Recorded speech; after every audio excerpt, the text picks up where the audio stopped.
Hi, I'm Hans Wilhelm. And in this video in the Life Explained series, I would like to talk about how we very often see other people. We rarely see them as they truly are. We only see ourselves wherever we look. The Talmud said it so well. We see the world not as it is, but as we are. The world around us reflects back to us all our issues, our beliefs, and particularly anything that we have not yet loved. Now, let's look at a typical example how we often see other people.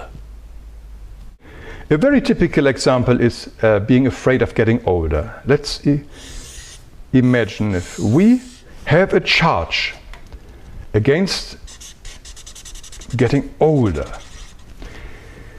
We will see and feel that charge whenever we see anything that has to do with aging.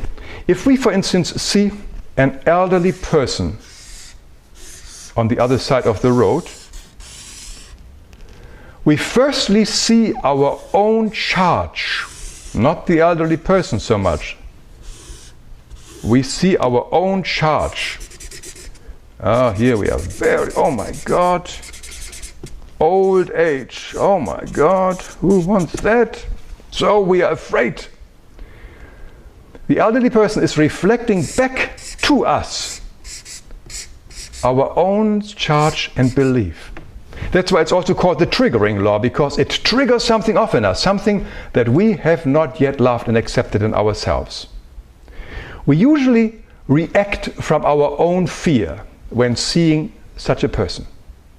For instance, we feel now pity for that person, which is very condescending, which is nothing but our own imagined fears of aging. Again, from the perspective of our own fear, we may think that the person needs help to cross the road, and we may even rush over and pull him across the street whether he wants it or not. All from our own personal limited belief and fear perspective. But how can we respond and see the real person on the other side? For that we have to see him with our inner eyes or our heart. This is our own beautiful, radiant soul. Remember, Antoine de Saint-Exupéry said it so well, it's only with the heart that one sees rightly. What is essential is invisible to the eye. Now, from our higher self, our unlimited self, our perfect soul, we can see with our inner eyes, or our heart, the wonderful, radiant being of that elderly person. And then everything shifts. It immediately makes us equal.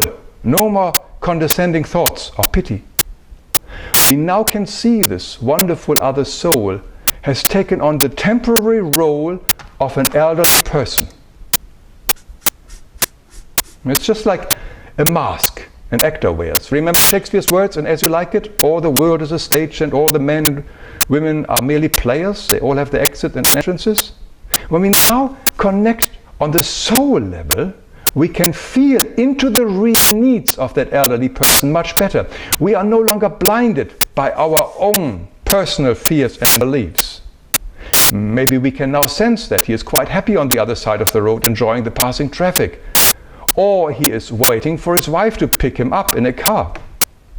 Or maybe we sense some confusion in that person, like being lost.